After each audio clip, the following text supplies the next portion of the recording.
জোগাড় করা। আল্লাহ ভাইজানকে দিনের জন্য কবুল করুন আমিন। প্রধান অতিথি জনাব মোহাম্মদ আল হাসিবুল হাসান কবির সুরুজ ভাই, সিএমের উপজেলা পরিষদ কাহালু, উনি আবার নবনির্বাচিত। কি কথা দেখছি না, আমি মাহফিলে ওঠার আগেই ওনাকে ফোন দিছিলাম যে আসলেন না কেন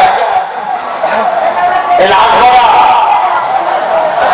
আমি বলি ওই ব্যাপক থেকে মেয়ে দিলে বাগান পর্যন্ত বহু লোক আছে, কিন্তু রাস্তা নাই, ঘাট নাই, এটি ইচ্ছা করে যাওয়া হয়েছে। কি করতে করতে যাওয়া হয়ে গেল।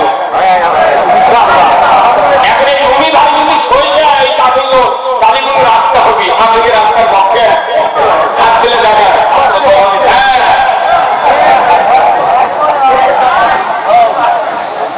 কি গরিব মানুষ সেটি কাম নেই। গরিব মানুষ রাজনৈতিক ভোটের তুমি সোনার দিয়ে কিনতে কিনতে লুঙ্গি ফাটাচ্ছে, এখন ভোটের পরে পাস করেছে, ওকে ভালো করতে তারপর ভালো আছে করতে চোর আর ধনী মানুষ ওই তো ভোট দেয়নি যায়নি, আর 2000 ভোটই কাটে দিচ্ছে। ওই ফেসবুক পাস করার পর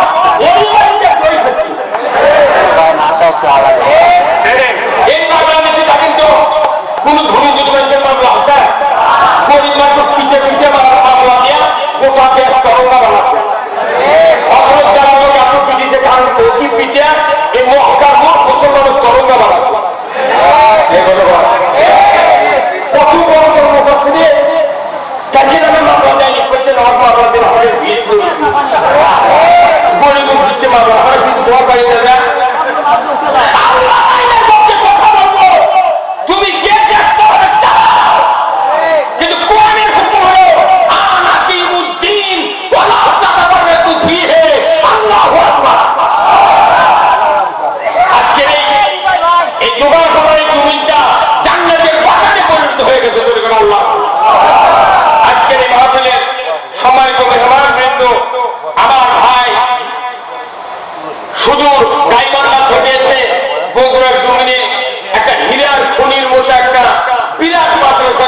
কিসের জন্য?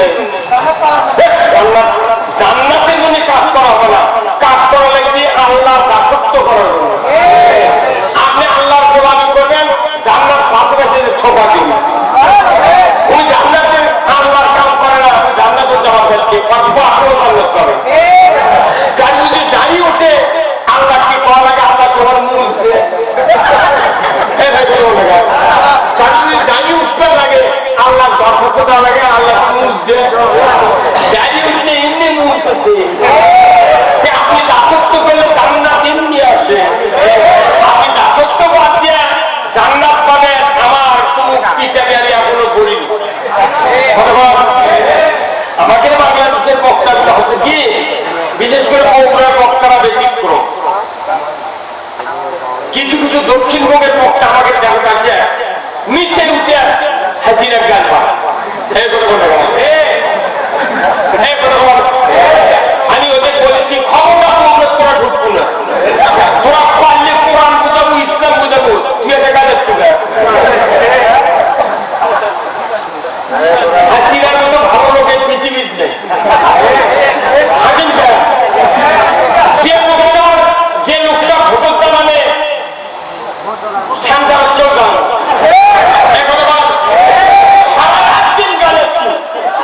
এই লোকটা কেন ভালো, যে রাস্তা করিতে বাংলাদেশ 100 বছর এখান থেকে পেছনে, এখান থেকে সামনে 100 বছর। পৃথিবীর এই বাংলাদেশে এমন কোন সরকার হবে না যে ইনকে রাস্তা করতে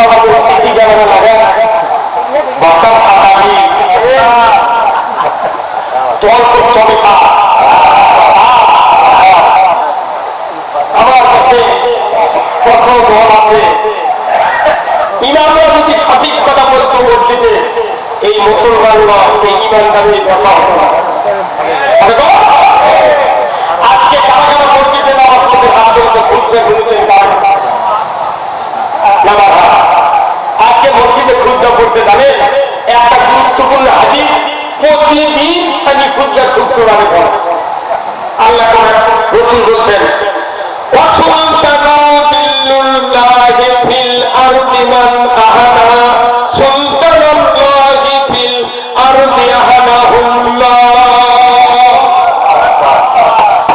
এটা কোন সপ্তাহের লক্ষণে ওই ভাষা আজি রবি ভাই ইমামের জন্মকে করছেন বই লেখা করে আজি আজি কি ভাই কি কোন সেই ইমামের ভাবনা তাই এই ভাইগুলিতে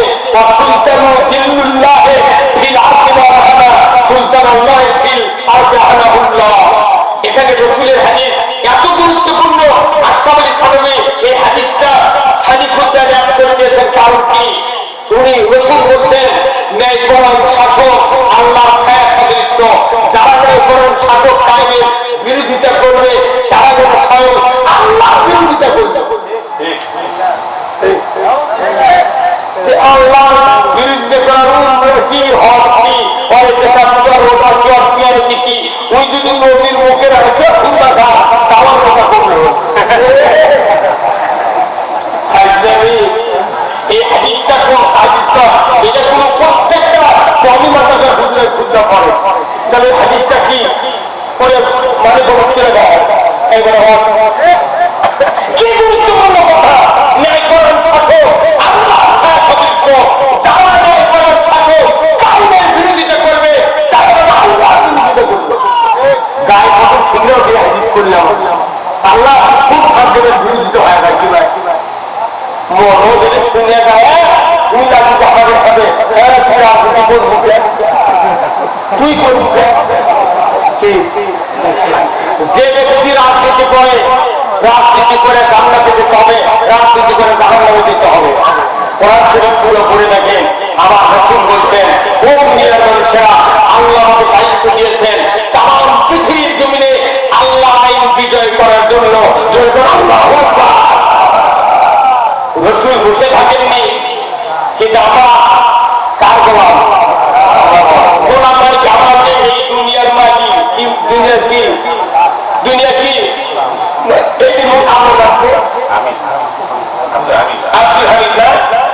আব্দুল হামিদ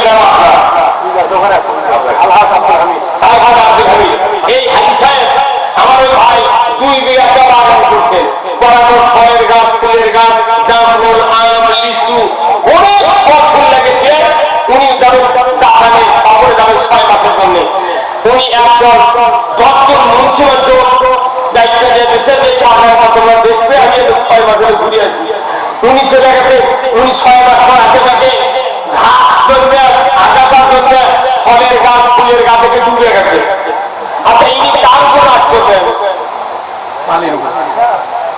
ওই বাগানের উপর না বালির উপর? সে চোখ দায়িত্ব দিলে কি হলো? তোমরা করছে যে আপনি তো করছেন যেটা সাফ করবেন। ওই বাগানের ফলগুলো আল্লাহ সৃষ্টি, আগাছা আল্লাহ সৃষ্টি। আমি মনে চাই যে আগাছা নষ্ট করে ভুলে গেল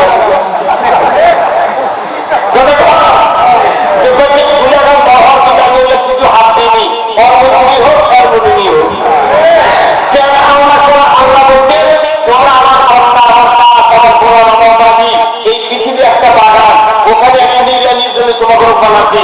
সুদ একটা ঘাস, চুরি একটা ঘাস, জ্ঞান একটা ঘাস, বেপন একটা ঘাস, দুর্নীতি একটা ঘাস, ঘুষ একটা ঘাস, অন্যায় অপকর্ম যত আছে তাহলে এই ঘাস দিয়ে আল্লাহ দায়িত্ব দিতে আমার আমরা নিয়ে সত্যি আবার ঘাস দেবো এরপর এখন নাটা ভাষা না কে বলতে পারে ব্যাপার থেকে পাথর থাকলে ওই ব্যাপারটা খুঁজে ধরে। আর অন্যায় করতে আমরা কথা বলি আমাদের উপর তরল হয়। পৃথিবীর মানুষ শুনে রাখে আমি বলে যাব আল্লাহ ইজ্জতের কসম কিয়ামতের ময়দানে আল্লাহ পক্ষের লোক আল্লাহ বান্দাকে যাবে না। হয়তো জান্নাতের বহু লোক হবে, গাড়িও থাকবি, টুকরো থাকবি, পাখি থাকবি, দুর্গ থাকবি, মোটামুটি করবি, কিন্তু অন্তরে আল্লাহর দিনের বিরোধিতা থাকবে। এই লোকগুলি মক্কার অজরে আকবর পাথর যদি দিলে খায় আল্লাহ বান্দাকে যেতে পারবে না। নবীজির ওই কথা কইয়া, নবীজির ওই কথা কইয়া সবাই কান্দে, কিন্তু নবীর সমাজ গড়ার কাজে শত দ্বন্দ্ব মনে বাজে। এই কথা ঠিক কিনা? নবীর কথা শুনতে ভালো, নবীর আদর্শ